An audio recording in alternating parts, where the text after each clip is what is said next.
अगर आप या आपके घर में कोई भी वृद्धा पेंशन, विधवा पेंशन या दिव्यांग पेंशन ले रहा है, तो यह वीडियो आपके लिए बेहद जरूरी है, क्योंकि पेंशन को लेकर सरकार ने अब सीधी और सख्त कार्रवाई शुरू कर दी है। कई राज्यों में हजारों लोगों की पेंशन अचानक रोक दी गई है और आने वाले महीनों में यह संख्या और भी बढ़ सकती है। सरकार ने साफ कर दिया है कि अब किसी भी तरह की डील नहीं दी जाएगी। 1 जनवरी 2026 से केंद्र और राज्य सरकार मिलकर दोबारा पेंशन की जांच कर रही है। जिन लोगों के दस्तावेज पूरे नहीं हैं, जिनकी उम्र, वैवाहिक स्थिति या दिव्यांगता नियमों के अनुसार सही नहीं पाई गई, उनकी पेंशन सिर्फ रोकी नहीं जाएगी, बल्कि हमेशा के लिए बंद भी की जा सकती है। सबसे चिंता की बात यह है कि यह कार्रवाई किसी एक राज्य तक सीमित नहीं है। फरवरी, मार्च और अप्रैल जैसे महीनों में लाखों पेंशन धारकों पर इसका सीधा असर पड़ सकता है।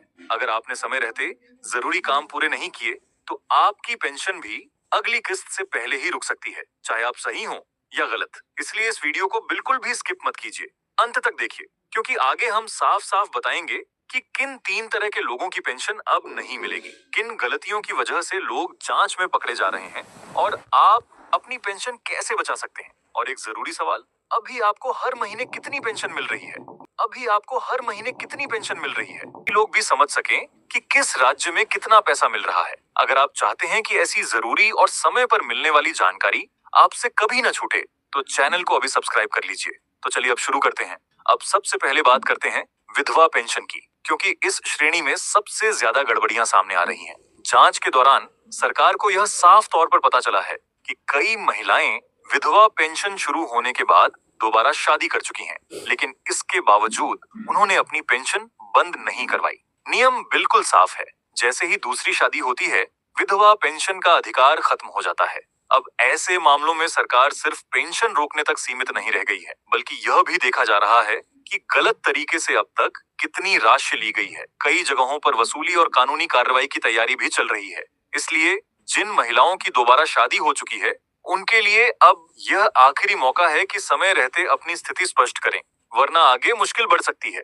इसके बाद आता है वृद्धा पेंशन, और यहाँ सबसे बड़ी सख्ती उम्र को लेकर की गई है। सरकार ने साफ कर दिया है कि वृद्धा पेंशन के लिए उम्र सिर्फ आधार कार्ड से मानी जाएगी। अगर आपके आधार कार्ड में उम्र 60 साल पूरी नहीं हो रही है, तो फिर चाहे वोटर कार्ड में 65 लिखा हो या राशन कार्ड में 70, उसका कोई मतलब नहीं है। जांच में यह भी सामने आया है कि कई लोग 55, 58 या 59 साल की उम्र में ही गलत तरीके से वृद्धा पेंशन ले रहे थे। अब ऐसे सभी मामलों को एक एक करके चिन्हित किया जा रहा है, और जहां भी गड़बड़ी मिली है, वहां पेंशन तुरंत रोक दी गई है। तीसरा और बेहद संवेदनशील मामला दिव्यांग पेंशन से जुड़ा हुआ है। सरकार ने यहाँ भी नियमों को और सख्त कर दिया है। अब सिर्फ वही लोग दिव्यांग पेंशन के पात्र माने जाएंगे जिनके पास मेडिकल बोर्ड द्वारा जारी वैध प्रमाण पत्र है और जिनकी दिव्यांगता तय प्रतिशत से कम नहीं है। कई राज्यों में यह सीमा 40% रखी गई है।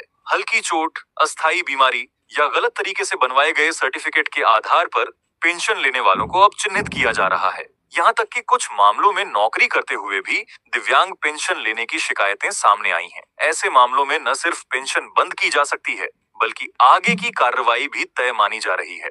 अब सबसे जरूरी सवाल यह है कि आपकी पेंशन कैसे सुरक्षित रहेगी। सरकार ने साफ निर्देश दिए हैं कि 31 जनवरी 2026 तक सभी पेंशन धारकों को अपना जीवन प्रमाण पत्र यानी लाइफ सर्टिफिकेट अपडेट करना ही होगा। अगर यह समय पर जमा नहीं किया गया, तो सिस्टम अपने आप पेंशन रोक देगा।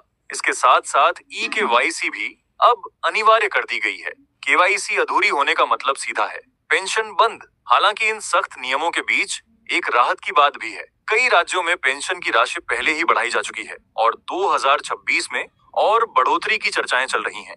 लेकिन यह बढ़ा हुआ पैसा सिर्फ उन्हीं लोगों को मिलेगा जो जांच में सही पाए जाएंगे और जिनके दस्तावेज पूरी तरह दुरुस्त होंगे।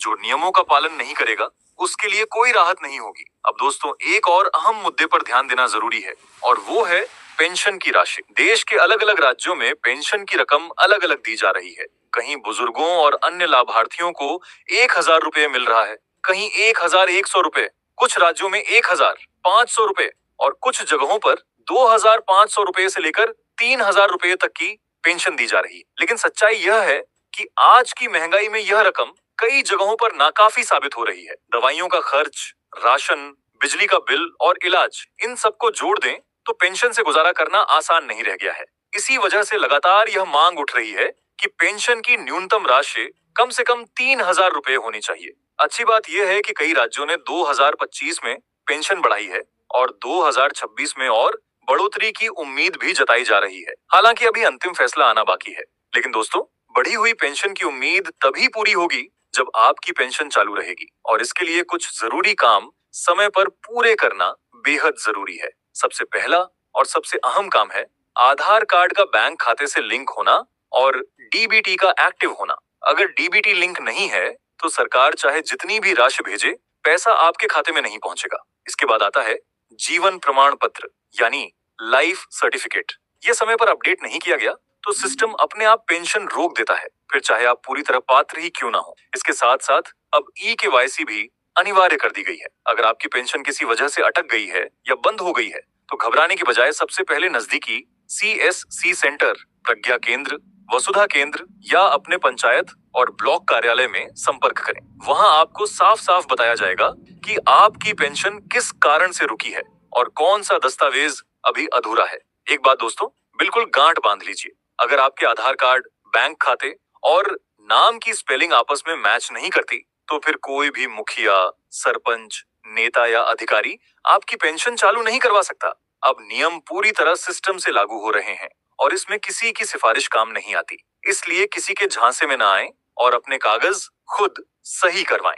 आखिर में आपसे यही अपील है कि इस जानकारी को ज्यादा से ज्यादा लोगों तक जरूर पहुंचाइए। बहुत से लोगों को आज भी नहीं पता कि जीवन प्रमाण पत्र जमा न करने, दूसरी शादी के बाद भी विधवा पेंशन लेने या फर्जी दिव्यांग सर्टिफिकेट की वजह से पेंशन पूरी तरह बंद हो सकती है।